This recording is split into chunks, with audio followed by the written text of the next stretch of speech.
Thank you. Hello. Yeah, good afternoon. I guess most people may be at lunch, so they are going to miss this amazing panel. But glad to have all of you here today. So, as Jared has mentioned, we have Don, we have Lance, we have Vincent here with us.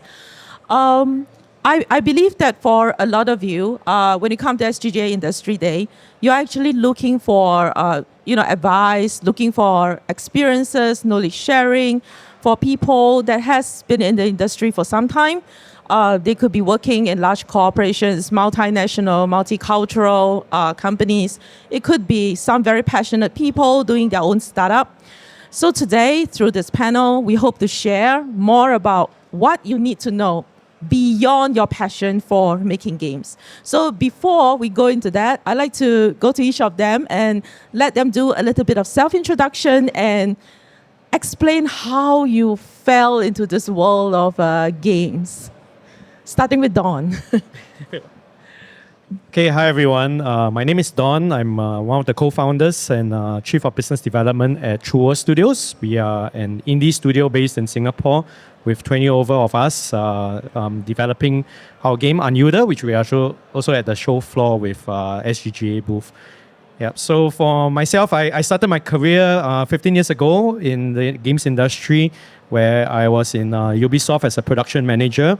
I subsequently went into government for quite some time as well, where I supported game startups, initiatives in developing the game industry.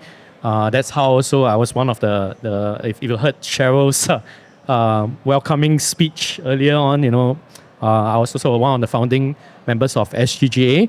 And it's been a long journey for me. And then after government, I came back to the games industry, now back into this world of indie.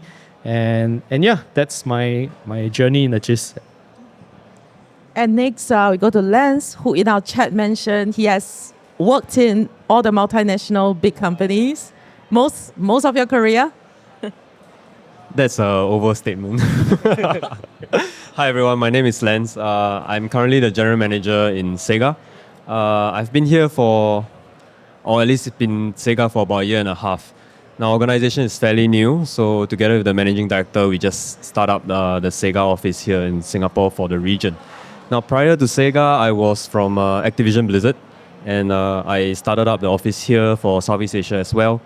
And before that, I was actually in fast-moving consumer goods, and I was doing that for a very long time before falling into games. Now, it's very hard to say no to joining a company that you played games with pretty much all your life. So when Activision Blizzard called or gave me the opportunity to join, it was a decision that I made in a heartbeat. So that's about me. Nice to see all of you, and thanks for coming. Thank you. And next we go to Vincent. Hi, I'm Vincent, CEO and co-founder of Potato Play. We are mobile free-to-play games studio based in Singapore and China. We have currently I think we have our best flagship title is a game called Merch Restaurant. It's a casual puzzle game. How I came into the industry, I know fortunately or unfortunately, I've always only wanted to do games. So I didn't know there was another career. So I just started making games from young, like pen and paper, RPGs. Like prior to Potato Play, I've been starting out my games companies. My previous startup was in China. And I think my last proper job in the industry is with Microsoft Game Studios, where I took part in the production of Kinect Sports. So thank you for coming. Yeah. Thanks for sharing your experience and how you accidentally or intentionally joined the industry. Just now in the earlier panel, they mentioned about a lot about hard skills. They mentioned about experience, what they were doing when developing their games. But there are other skills, soft skills, or some knowledge that is actually essential for anyone that wants to join the industry. So I would like you all to share about things that often overlooked for people who are just coming in. I have a passion for games. I want to make my own game. I have this vision. I'm inspired to do this. But beyond that, there are the realities of life, the day-to-day running of a studio, and what are the skills they need. So could you share your thoughts on this? Don? Yeah. Yeah, so for me, actually, I joined as a later stage co-founder. I think one of the essential skills before that, when I was starting out my career, was really actually a lot of networking. I think like when you hear from the previous panel, so I mean, many of us like joined the industry like about 15 years ago, right? So that's many years ago when at a time when there was pretty much no industry. The schools like DigiPen and programs, government initiatives were just starting up to kind of capitalize the games industry. And we were pretty much one of the early movers into the industry. And I think one of the important things when we start out that way in that kind of climate and environment is really networking, getting to know people. I think some of them mentioned about volunteering at booths and all. So like for myself, like at that time when Ubisoft first came to Singapore, they had like career booths and all, and I literally took time to just go to every single booth, at every different schools to go and like get that glimpse of what the culture is like working in a game company, get to talk to people, and then at that time as a young student just graduating out as well, I told myself if I want to go into games, I have to play games, right? Of course, I play a lot of games growing up, playing SEGA and whatnot, but I have to know what's the latest, right? So I even took the time, to save up on my savings to buy the first PS3 at that time. It was really expensive when it first launched, right? So I took time to go and do that, try to understand better about some of the games that were being made and what's the newer titles. And then, subsequently just network with people and eventually found myself into the games industry. Okay. Thanks, Don, for sharing. I wanted to jump to Vincent for a while because when you start up a studio, obviously with a smaller team, what are usually the things that people may overlook or things that they should have thought of? I think this is pretty obvious, but profitability is a very, very big point. So I think for a long time myself, I've been starting up. As I said, I've been starting up. So I started like indie studios where the only employee is myself, and I really enjoy making the games I make, but nobody else enjoys them. So and I in my career I realized that because when I started out, there's always a distinction, especially during free to play, right? It is always like, do you make money or fun? And it always felt like it was kind of exclusive. But then, if you think about it, like grinding in normal games and all these are also part of the pain, and so it's part of the game design. And the realization in me was like, okay, I like what I'm doing, but then like if I'm the only self who likes it, and probably my parents, then they have to like buy meals for me forever lah. So then I realized that to continue enjoying what I do and actually really prove that this game has value, right? Unfortunately or fortunately, it's you put it out in the market and let people decide with their dollars and with their support with your games. Like it's the same thing, right? You if your game is a commercial success, you support and you can continue doing what you love, and just you can do it for longer, for all your life. Yeah, I think that's the biggest realization. And it's not easy. Like it's like don't shun it because it's hard. It's like, my game is fun, but it doesn't make money. But if it doesn't make money, it's probably not too fun for a lot of people. So that's one thing. Yeah, you're right. Because sometimes what you make may be something that you like, but it's not what the masses like. But you need that revenue to support, the burn rate of running that studio and the team itself. Now I'll move on to Lance a bit, because you have mentioned now you're setting up the SEGA office, though it's still a small team, but eventually you have a bigger organization that you can leverage on, as well as last time from Activision Blizzard.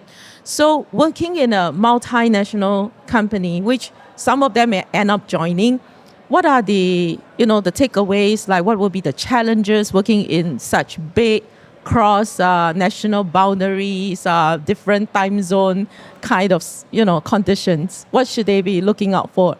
So I think the good news is you don't really have to start your own company to know whether you want to like or really want to be in the gaming industry or not.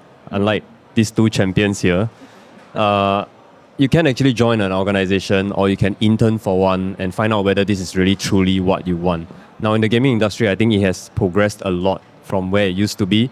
These days, you have functions from art to customer service to development, publishing, marketing, so on and so forth, right? So don't really be...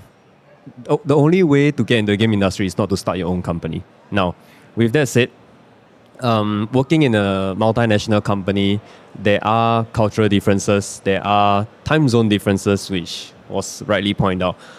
Now, I strongly encourage you to just get your feet wet first. Don't think that this is going to be for you for life. Get your feet wet. Just try and experience the different functions within the organization. And in a large multi-billion-dollar company, you do have that opportunity. We tend to want to move talents around. We tend to want to keep people around. So for as long as possible, try different roles, experience what your true calling is before you jump in and be neck deep. So that's my advice. Yeah. Actually, I can also just want to add to that as well. So like because like for myself, I have been on both like a big company like Ubisoft as the start of my career, and then subsequently now in a startup or indie studio, right? I think it's really important that you get your hands dirty, right, by soaking into internship opportunities. I mean, the small companies are also aggressively hiring interns, right? The typical startup mode of grooming young interns fresh out of school and hopefully join us as full-time staff members. Many of them are like that in our studio, right? So in that same way, you get your hands dirty and then it's not like you join one company and that's the rest of your life, right? You circulate around in the industry from time to time. And I think that's one thing great about our Singapore ecosystem today is that there are more and more companies around that, you can actually circulate around. And it's a very small industry, and that's the importance of being in a community like SGGA or, in this kind of networking environments. Yeah. Yes, join the SGGA events for networking as well as, you get to sit in panels where they share experience. And we have an SGGA student chapter so that you can start joining even when you are a student and aspiring to join the industry. Now bring the conversation back. For some of them who may be, if you're joining a bigger corporation, of course, they will be, they have a well set up process, coming about payroll, about onboarding process, on the job training, they have full-fledged training program. But if they decided to join a startup because their values are aligned, because they believe in a game that the founder is making, what should fresh graduates from the high level of institution that are going to join the industry, what should they look out for? Because when I talk to the incubator teams in Block 71, where they used to have where you incubate for 6 to 9 months, I realized that a lot of them do not have some of the basic understanding of what they should look for in a job or in an employment. Like what are they legally protected? Like should they be paid? Do they have paid medical leave, or they get a pay deducted where they fall sick? Something, very simple things like that. Because I think our educational system tends to focus a lot on the knowledge, the industry or skill. Do you know how to use the software? Things like that. But not really about day-to-day, your day-to-day livelihood plus financial literacy, for example. So, yeah, I would like to hear your thoughts on it. Maybe Vincent, something to share with them. Yeah. Okay, so I think it applies across all industries, so like your CPF and all the basic stuff. Now it's so easy. Like you can just go on MOM's website. There's a lot of things that you are sort of for lack of a better word, entitled to So, or you can just ask ChatGPT to tell you everything. So, the thing is, having the basic stuff, and then I think outside of the basic stuff, also like career growth, like because there's good career growth in small companies and good career growth in big companies. So like I think be especially when you're starting out, right? Be less concerned about like work-life balance. Okay, it's not from like a CEO point of view, right? Like because when I started out, that's the same thing. Like when I was in, for example, like in Microsoft, right?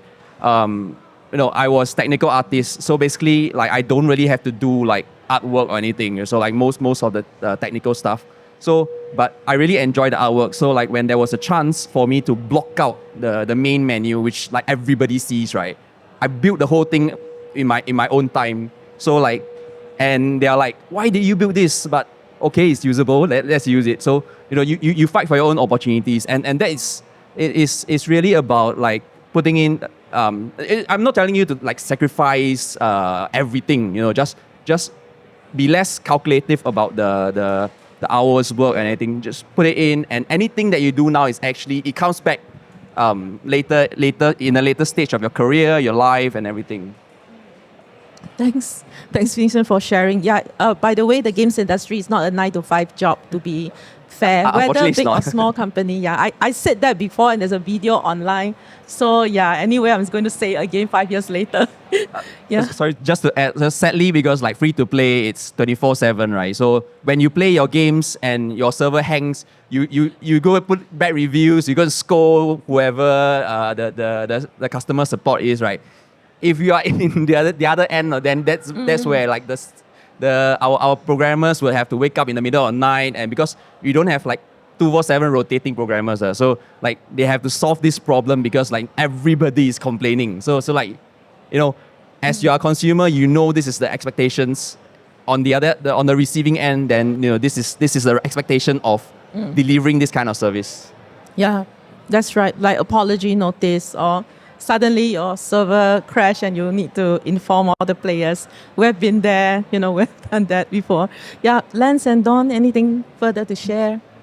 Yeah, so I think the hard truth of being in a startup environment is that your expectations have to really evolve, right? Because like for myself, I've been working in corporate for very long, and then when the first time coming out into a startup environment, and all the more being in a co-founder, kind of shoes, right? I mean, even basic things like, what hardware are you going to get for yourself? When you're working in corporate, there's this set of hardwares that you can choose from, and then your IT support were there to support you and procure. But hey, in a startup, you have to actually make that decision, right? Even though I'm a co-founder, we have some budget. Do I get myself the most expensive gaming hardware, or do I save costs, right? So I think it's that tension of dynamics as an entrepreneur that you sometimes face, right? Because you don't have the luxury of resources or structure the way you have in a corporate environment. So I think that's one of the expectations that I had to kind of like reshape my thinking and my perspective when I moved out of a corporate environment, and to realize, in a startup environment, there's a lot of structures that is not in place yet.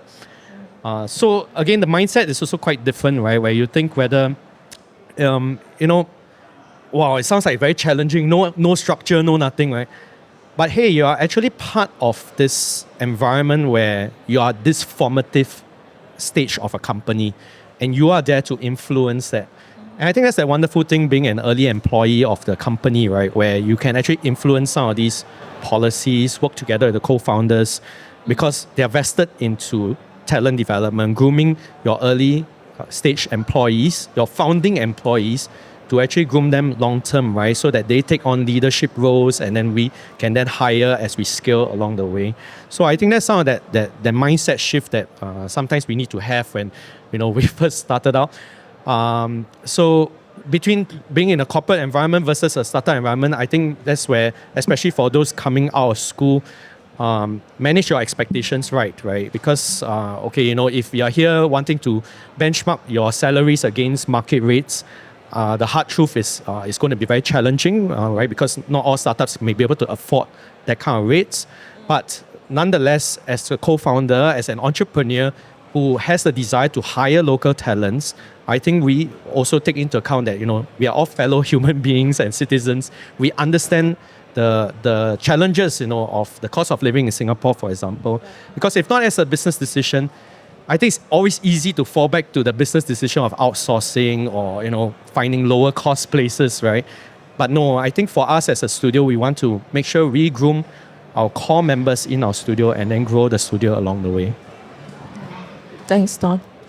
I do have a bit to add to what both the gentlemen has mentioned. So I think It all depends on which part of your career you're at, right? If you're a little bit younger, I encourage you to go out there and get the experience and acquire the skills that you need to acquire. I think that's the most important two buckets that you can constantly fall back on, because these experiences and these skills will stay with you for a very, very long time. Okay? Now, as you progress in your career, then only do you start seeking other things. Do you seek things like reputation? You seek things like a company that is more reputable, or you seek connections that you want to be associated with. And these are things that you kind of strive for when you are a little bit later in your career. So at the start, any kind of job, whether you are in marketing or not in marketing, you are in gaming or not in gaming, I think it's still applicable. Because at someday, if you no longer have that job, or you decide to move, these are the skills and experiences that you can take with you for a very, very long time. Yeah. Yeah.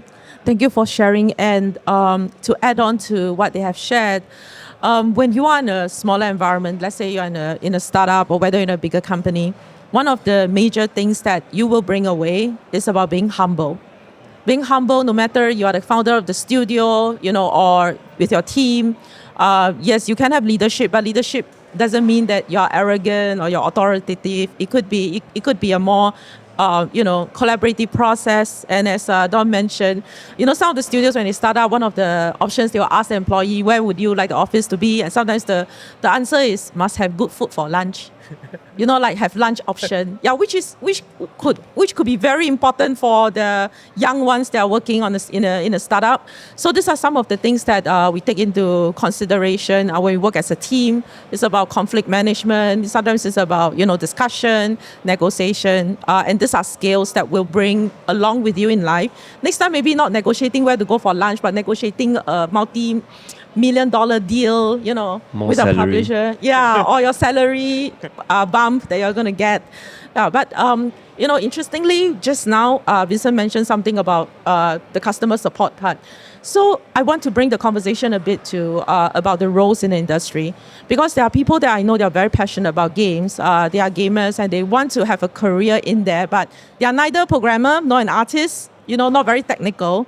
But what are the roles that are often overlooked but is critical in the whole process of releasing, launching, and managing a live ops of a game that you can think of, that you can share with them to let them know their career options?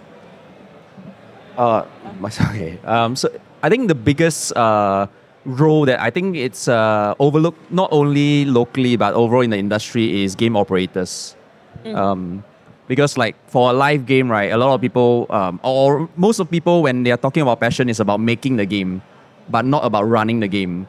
But once the game is online, somebody needs to run it. Obviously, the design team will still help with like designing more features and everything, but operating it is also very challenging, and it has its own sort of challenges and rewards as well, because like, rather than making a game, right, you're thinking about how to run it as a successful franchise or business. How to engage people, looking at metrics. So very data driven, very grounded. And everything you do has a very immediate effect. So as a designer, right, sometimes even if you test early, there's a lot of times where it's based on leap of faith. You design something and then you hope that people like it, and you base it off your experience. But for operators, right, you put it out and then like either people scold you or they like this function, or or how you're running this thing. So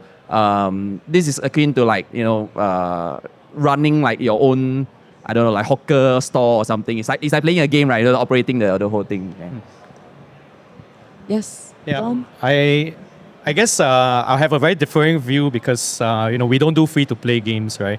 But of course, I think in my experience, I do agree with Vincent's points when I was on the free-to-play Ghost Recon Phantoms in Ubisoft, right? So naturally, I think these are some of the skill sets, emerging skill sets, if you're wanting to go into this space where you're doing online-centric kind of games. But if you're more in the indie studio, or wanting to do like your own game experiences, like also in the previous panel where we hear some of the game designers, right, is that often nowadays you find that you can't stick to one skill set alone. like in big companies, usually you have very specialized roles, right? I mean, naturally, you have very specialized roles, specialized teams. But when you are in an indie environment, you naturally need to be in this continuous mode of learning new stuff. There are many new things. There are many things that you may not be familiar with or new to. And you also find that every day, every other day, sometimes there'll be updates to your SDKs or to your middlewares. And you as a developer, you have to figure things out, right? So don't limit yourself to, okay, I just want to do programming and that's it, right? I mean, sometimes you need to know how to be able to communicate with other disciplines. And that's why for us as a studio, we sometimes don't really call our artists. They're not just 3D modelers, but we call them technical artists because they also know how to do blueprints and visual scripting on the Unreal Engine. So these are examples where you don't just limit yourself, but you expose yourself widely so that then you can cater to the different roles and you can also be more adaptable as you progress on in your career. Actually, you're talking about technical artists. I was a technical artist at Microsoft Game Studios, and because it was a new role then, so my title was 3D artist, but my first assignment was a script. Like, okay, good. Yeah, I mean, if we talk about technical artists, I mean, I've also come across like technical director in animation. To me, it's like, okay, I also used to have that question mark on some of these roles in the bigger companies, but it's because sometimes there's this kind of convergence in skill sets that's happening in the industry, right? And it's just as good to know widely as possible if you can. But of course, I think you would find your own respective superpower, right? Some of you may be strong technically, some of you are strong creatively, and some of you are good in blending both of it, right? So you need to find that superpower and where you are in that spectrum of skill sets in the game industry. Actually, just to add to what both the gentlemen have said, I think in the larger organizations, they are a lot more defined. Roles are a lot more defined.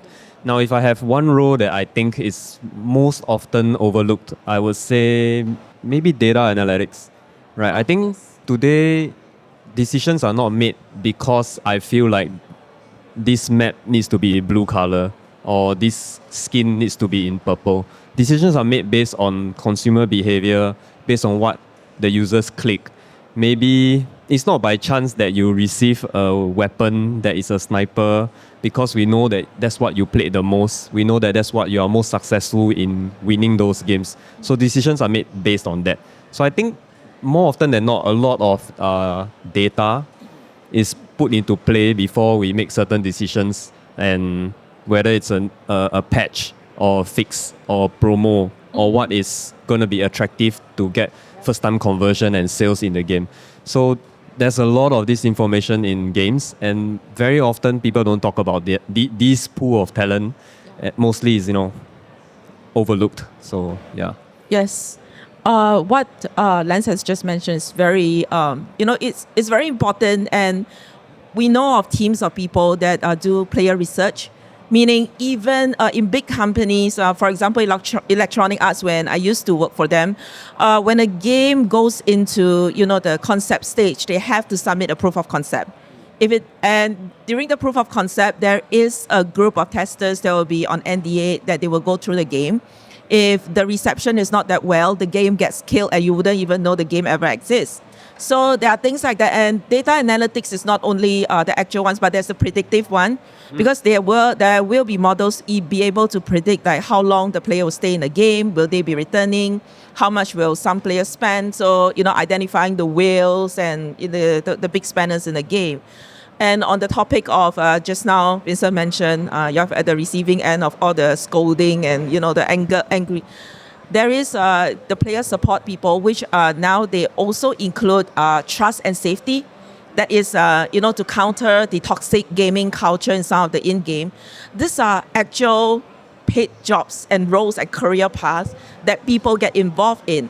And then on the topic of accessibility, because we are talking about allowing, there is a company in Korea, not going to mention the name, but they do hire people that are less mobile or that needs assistance, and ask them to test their games to see how accessible it is for people.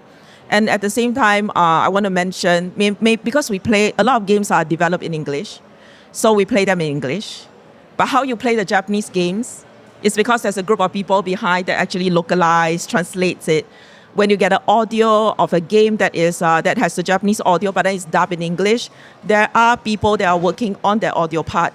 So you can see there's a whole spectrum of roles in the industry that you could explore more. And it's beyond this because some people are very sensitive to sound. And there are actually people that are specifically doing game music. We have a friend that runs a studio that specifically do game music and game in-game sounds. So these are things that explore more, look at the different roles, don't restrict yourself to certain, some fixed perspective of what the roles would be like. Now I'd like to go back a bit on the, like when we work on a game, especially in the indie stage, we talk about the minimum viable product, we call it MVP. And just now, Vincent mentioned about your game really need to make money. So that's about market alignment. What do you think are some of the biggest pitfalls that you have seen other people make? Like the mistakes that they make. And then what's your advice also for the people in the audience that may end up making a game in their own free time, or they really set up a studio and set about doing it? Yeah. Do I go first? Yeah, you are. Good. Okay, I'll take this. Yes. No, I'm speaking from the perspective of a large organization, right? Mm-hmm. So even in a large organization, we typically know that we can't win in every market. Mm-hmm. Now, thinking that you can win in every market is being very, very naive, right? And as developers of the game, you might even feel more passionate about it, and you might be blinded, right? Yeah. Or even wearing blinkers, thinking that your game is going to win everywhere. So I think ruthlessly prioritize what you think you can win, and make those decisions on where you want to invest and hopefully get some returns. You do know that there are console players, mobile players that are free to play, and there are also PC gamers, right? What kind of game is it that you're developing? What genre is it on? What is the localization of your game? How big is the game? Right? These are all things that you need to look at. And then how big that market is. And some markets might be a free-to-play market, but it might be too big for you to tackle because you don't have the kind of investment or you don't have the kind of budgets to make sure people even know about it. So, like I said earlier, ruthlessly prioritize. Don't try to win in every market. Yeah. Just win in those that you know that you can. Mm-hmm. Yeah, maybe adding on to the point about passion, right? Because I think one of the things, having been in the industry for some time, and also seeing SGGA and the communities and how some students are so very passionate about their works, right? I think it's right to be passionate about your projects and your game, but sometimes we come into that mistake of letting that passion overriding the realities of the market.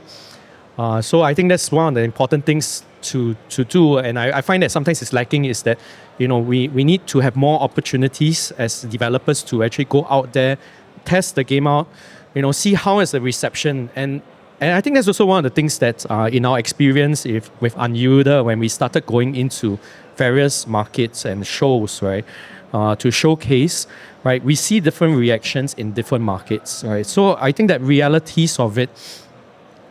We cannot just assume that our idea or our game is great. I like to bring that analogy. Like for myself, I'm a proud millennial, right? But my developers are Gen Zs, So it's like my assumptions is also very different from the Gen Zs, right? In terms of gaming preference, like I love my Final Fantasies, right? And then, but these are much slower paced games compared to what the current generation is playing.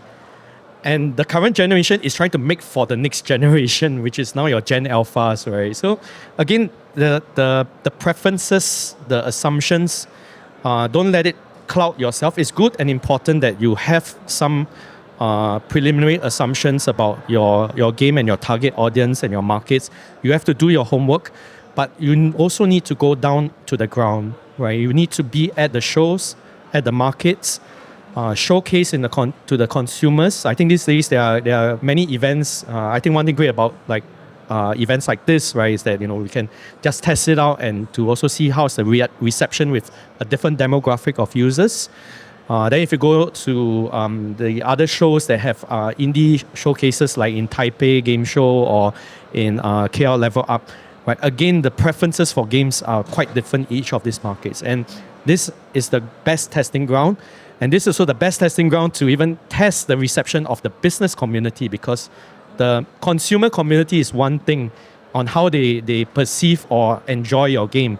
But the business community will see it again quite differently, because they may have different kind of assumptions, right? So then you also have to test it out by pitching it to them, engaging with the business community and showcasing them.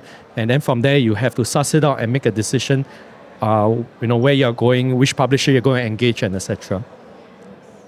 I think from someone who's been in doing console games, right? Testing early is so good, because back when I was in Microsoft, I'm pretty lucky to release like 2 titles in like a few years I was there. In my last project, Kinect Sports, someone moved to like the desk beside me, and he's like, "Please release this game." He's been in the company for 7 years, and all his games are canned. So like, he goes out and tell people like, "Oh, I'm in Microsoft Game Studios, and what game you make?" Is like, all cancelled. Yeah. So. Testing early is actually very, very good, because we always don't see, we only see the negative parts where like, oh, you test early, the game fails and we cancel it.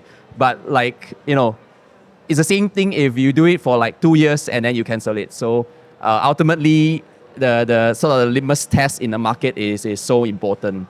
I want to double down on the free-to-play front. I think what we have is actually a lot. I think we are quite fortunate to have this early testing, because like for free-to-play games, you realize, right, everybody writes a beta, and like after beta you just take the game down. If so it's always in beta, even if it's full launch, right? Yeah. So that's a good thing, because like in Panelists Play we have a philosophy which is create with inspiration and validate with data. So you have a lot of ideas, a lot of passion, inspiration, and then you create it. But then like don't trust your own self, trust the market. We test it early, and then we look at metrics such as retention. Are people playing the next day? Are they playing 7 days after? And then like conversion, like how are they paying for your game? If they say, oh, your game is good, but yeah, I'm not going to pay forever, so maybe that's not so good, right? And they put all their budget into like Scope Busters, for example, and then you know that okay, maybe I'm still not there yet. So it's very pragmatic, but it gives you a very good idea of like, do I continue developing, and how much more investment I should make into this game. Yeah, thank you for sharing all this, which I believe the audience may not have thought so much about it. And one of the, like the next topic I want to move into, dangerous waters coming up. But this panel wouldn't be complete without it. Just now, very much earlier on in this panel, I mentioned about, what's your legal entitlement under the government, what's the coverage, what's the, annual leave you're entitled to under Ministry of Manpower regulation, blah, blah. And then let's mention Ask ChatGPT. No. Oh, you mentioned Ask ChatGPT. Okay. So now on the topic of AI and the impact on the industry, because it's something that all of you, I mean, you have that in your mind. We could avoid this topic in this panel, but it wouldn't be complete. So I want to hear from you. What do you see? Should they be rightly worried? What should they be focused on? Because this is a disruptive technology that you cannot resist. It is like you can't stop it. You can protest all you want, but things will still move in the direction. So how do you make sure that you're on the wave rather than drowned by the wave? I think right now that is the one thing that we want to equip the students with, or career aspirants, or even people that are new in the industry and now rightly worried about their skills and jobs 2 years into the role. Yeah, anyone to start off on this dangerous topic first? I can start. So, I have this analogy because I read somewhere, someone told me sometimes about like how, for example, if you take like sweeping the streets, right? In the very, very early days, people were picking up litter. And then when the broom was invented, people were sweeping, so they don't need to bend down. And then there's like more you see the leaf blowers, and so that now you have vehicles that are driving. So technology doesn't, and there is still this job. So technology doesn't take away the job. Technology makes the job more efficient, more dignified. So if you compare that with, like, for example, art, which is like the first thing you think about, art is not replaced by AI. There's still someone controlling the AI, but it makes executing less important, because like sometimes you have great ideas, but maybe you can't draw well. Yes, you have to spend the effort, and I appreciate people who can draw well. Like you spend years of training and to do that. But now AI is simplifying this process so that the execution bit is less important in delivering the end product. But then the ideas bit, where it's you do the sort of fun part in that sense, where you generate more concepts, more ideas in this, and you let someone else execute for it. And that's actually what art directors do, right? Art directors go and say like, hey, I want this red hair, cape, you do. Then if they come out and it's like, hey, why like that? Go and do again. That's the same thing you do with ChatGPT, right? Or DALL-E or whatever. So if you think about it, like, instead of like coming in as a, like, in animation, there's those in-betweeners, right? So you do the artist will draw the key poses, and then you just fill out what's in between. And you have to do that for many years. But now you just come in and you are the art director. You just say like, okay, I want to do this, and come out, wow, so nice. Your boss is like, oh, very nice, very nice. Oh, so everybody's happy. Then obviously, like, if you like the skills, you can build up the skills, and like, and understanding anatomy, understanding like all the core skills will make you better in recognizing what's good in AI. What the output, if, for example, if I don't know anything, I see like everything, the proportions are wrong or whatever, I say, oh yeah, that's good. But then you realize that it's actually not good. So your fundamentals still help, just that it makes the job much easier, much more efficient. I think for me, what's important is the mindset. I feel like you need to have that growth mindset to want to embrace technology. And with that, it will probably help propel you a lot further. Now, by growth mindset, I think when you start thinking like you know everything, that's probably when you will stop learning anything, right? So keep thinking that you don't know a lot of things so that you will keep learning.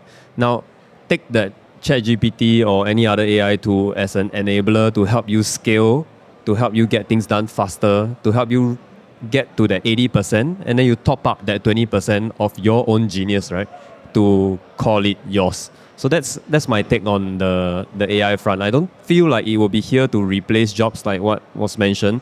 I think it will help us get to where we need to get to faster. And it still needs a lot of refinement. It still needs a lot of input from humans, and that's why at the end of the day, with the AI, whatever output that comes out will then truly be called your work.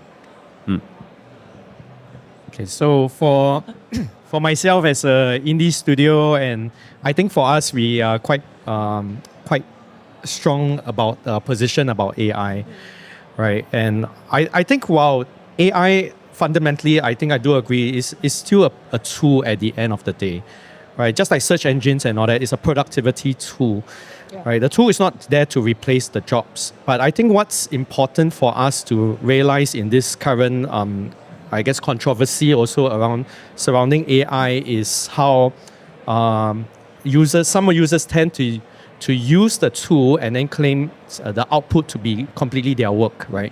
So I think that's the danger that of us facing, right? Where sometimes if we don't fully understand what the AI is actually doing or what source of data it's actually using, right? You will start to go into some of these legality gray areas that is currently not resolved, and I think that becomes a real danger, right? So, like I think one of the things we also ask ourselves, is like, wow, all this when we receive applicants, right, to want to join our company, right, and then here you have resumes and portfolios generated by AI, but they don't declare it upfront, right? A trained eye and a professional can see whether it's AI generated or not, right? So my advice for students is that you got to declare upfront what is AI generated, But beyond that, you also have to prove down your core skills. And I think that's why I like what Vincent also said about, there's some of these critical core skills that you still have to demonstrate. You may be fantastic in using the AI tool, but if you don't show your critical thinking, you don't show your creativity, and how you come up with new ideas, right? You're just another worker that's using a tool, right? You're not someone that is a talent, right? So you have to differentiate yourself between being a talent or a worker. So I think that's that part to really think about. Not to totally be against AI per se, but I think it's important to really understand what you're in for if you're using AI. Be transparent about it. But I think more importantly, make sure you develop your core technical and talent skills, right? Don't neglect the human side of your skills that can never be replaced by AI. Yeah, I strongly agree because a lot of times when you're working, you're not working to a machine. You may be facing a screen, but a lot of your day-to-day communication, your collaboration across different teams is about human interaction. It's about you being able to communicate, get your ideas across. Even as an indie, you may be looking for funding. You got to pitch. You got to pitch. Is your charisma when you stand in front of investors, that you get your funding. So these are things that you cannot ignore. That is, that can't be replaced by AI. A robot is not going to do the thinking for you. And another thing that I wanted to add on the topic of this is, of course, there's a general push by the government to move towards that. There are jobs created around it. Even when we look at game narrative, whether it is AI generated, the skill there is actually to be able to recognize when the language model is hallucinating. That's what we call it when we talk about text, when we talk about words. So these are the skills. There are people that are moving up the value chain, as what we call it, because whatever you're doing were very manual. It will eventually be replaced, even if you don't think about it. It is what is the value add you bring in, your eye for certain art, your ability to recognize certain styles that the game want to capture, your ability to put forward the concept art that you have for this character, a certain building, the texture on, like a rusty, what was the thing? There was a rusty anchor of a ship, and then, how they do the technical and rigging, whether this is good, this is bad. You must be able to have that discerning eye for it. That's where we stand. You won't be the one really drawing or painting it, but then you will be the one that be able to tell it is good enough. So you have to, what we want to bring across to you is that this is something that you need to embrace, as all the panel, the speakers have shared. And this is something that you have to rethink about, read a lot, go to industry talks, go and listen to people talking and sharing their experience. Then you can see where we stand on that, rather than, coming in with a fixed mindset and you already marked it out like this is a bad thing. The moment that you don't embrace it, I think that's the moment where, maybe look for something else, Well, we are nearing towards the end of the panel, and to keep some time for Q&A, I wanted to have one last question for, the speakers. If you were to go back to yourself when you just started in the industry, not to reveal the age, I'll not state the number of years. So I just bring yourself back to when you started working. What is the one advice that you wish you had at the point where you started that you want to share with them today? Mm. Take a few seconds to think about it.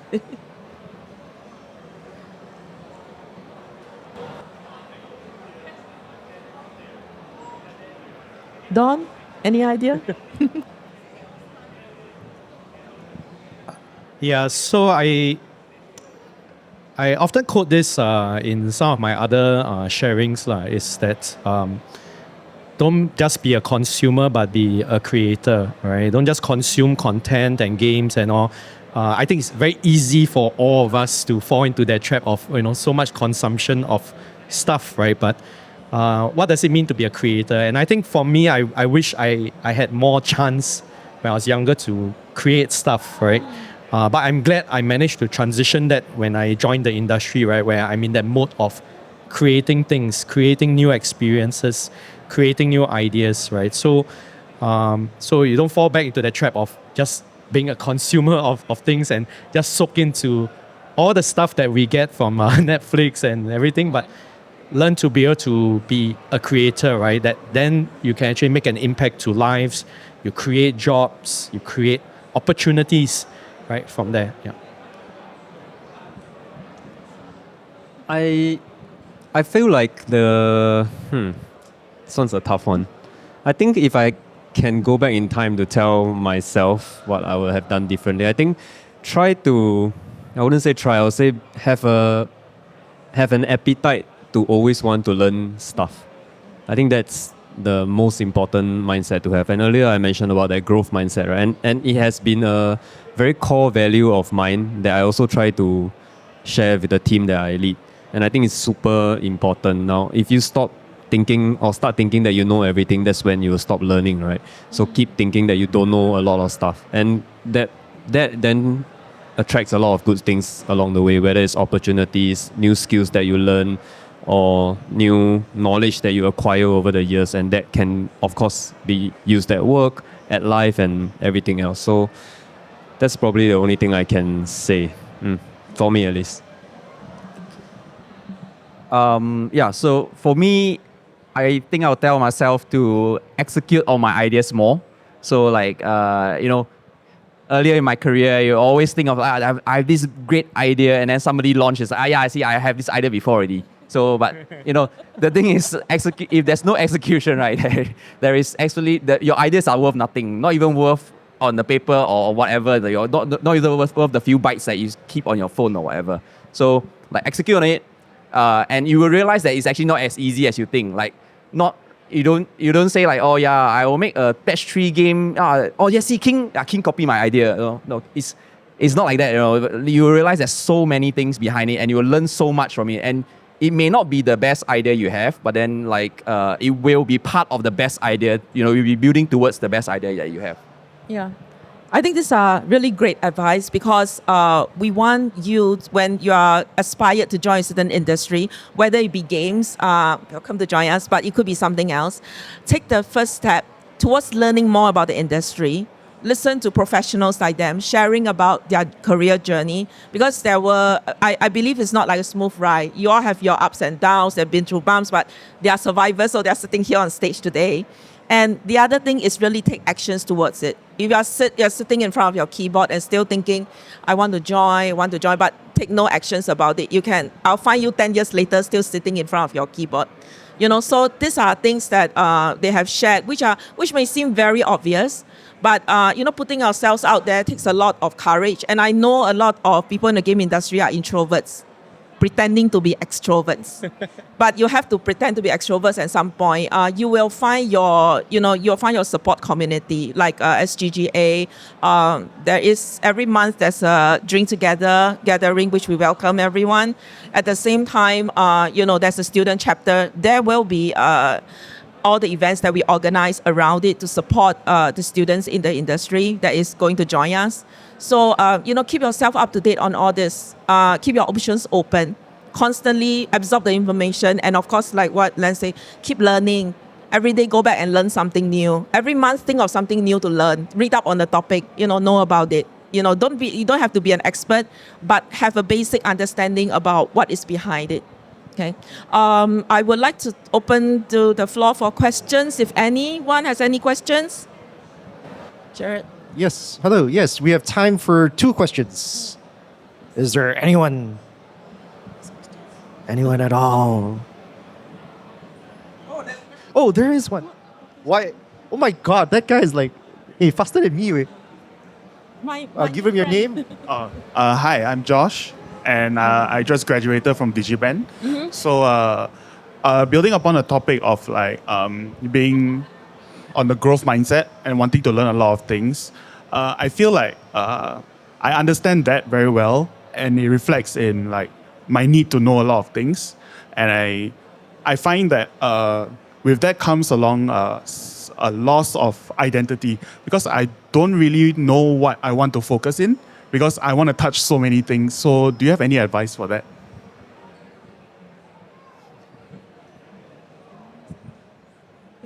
But it's a good thing that you like a lot of things, because like anyone is correct, right?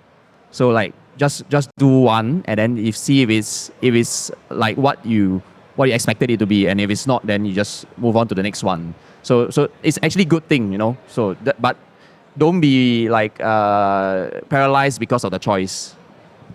I will be a bit more brutal because I think when I was younger, my mom said I could be anything. That was a lie. Yeah. So I think it's important to be doing something that you are good at, right? You can have the interest to learn many things. That's great, right? I hope it fuels you to always want to learn more stuff. This is great. Now I think you need to start recognizing what are the things that you're good at, because whatever that you are good at, and that will be hopefully put you at the top 1, 2, 3%. And when you are at that space, in any industry or anything that you do, I'm very, very certain you're going to make a lot of money and you're going to get a lot of fulfillment in what you're doing. So that's my advice. Thank you. There will eventually be a point of convergence. Yeah. Another question. Yes. Oh, we can take 2 questions.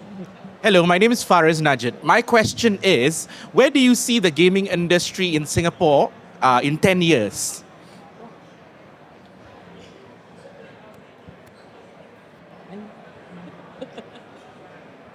Okay, I think it's a very, very, very interesting question in 10 years. Well, I personally would like to see my studios being one of lead studio here in Singapore, homegrown and a lead studio, being a thought leader in the industry. But I also hope to see more of such studios growing in Singapore. So I think there's more and more studios stepping up to up their game, to up their quality. But I think also naturally Singapore being a major hub here, right, attracting many international and foreign companies. So we also will continue to see more growth in that in this space. Besides development, I think in Singapore in particular is also, I guess, more and more publishers will be coming in. I think that's where I think the conversation about certain skill sets in, for example, data analytics, go-to-market, and I think this is something that we sorely lack now in the games industry in Singapore. But hopefully, more and more of such will start to grow as well. Yeah. I honestly hope. So before I answer a question, if you look 10 years back, right, I don't think there were a lot of publishers. But today, I think there are more and more, right? If you think about your top 5 Japanese companies that publish games, all 5 of them are here, for example. And I hope in the next 10 years, we have more of that. And those companies that are already here, their footprints grow. By grow, I mean, I hope we're sitting in a very good space, right? And I think we have a lot of talent and a lot of hardworking people in Singapore. And with that, hopefully we can scale the people who are already here, or the companies that are already here, to have a bigger footprint, whether it's development, whether it's customer service, whether it's art related, or voice related, because we are a melting pot of cultures, and I think no one knows that better than the Singaporeans. And I hope these companies will really, really scale in 10 years.